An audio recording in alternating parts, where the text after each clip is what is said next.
Hello दोस्तों, मैं हेमंत कुमार साहू एक बार फिर स्वागत करता हूं आपका अपने यूट्यूब चैनल पे। आज हम एमवे के न्यूट्रीलाइट वसाका मुलेटी एंड नेसोरसा के एक बेहतरीन प्रोडक्ट के बारे में चर्चा करेंगे। ये न्यूट्रीलाइट के द्वारा भी लॉन्च किया गया बहुत ही अच्छा प्रोडक्ट है।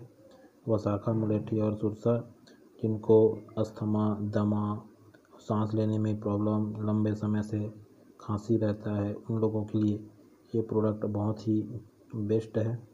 और अनियमित महामारी के लिए भी ये बहुत ही अच्छा प्रोडक्ट है। ये 60 का टैबलेट आएगा। इसका MRP 899 रुपये का MRP है इसको आप एमवे डिस्ट्रीब्यूटर से या एमवे वेबसाइट से भी आप इसको परचेस कर सकते हैं। और ये जो एमवे का प्रोडक्ट लॉन्च किए हैं न्यूट्रीलाइट का, ये रेस्पिरेटरी हेल्थ के लिए बहुत ही बेस्ट प्रोडक्ट है। तो आप इसको एक बार ज़रूर यूज़ करें और ये वीडियो कैसा लगा ज़रूर बताएं।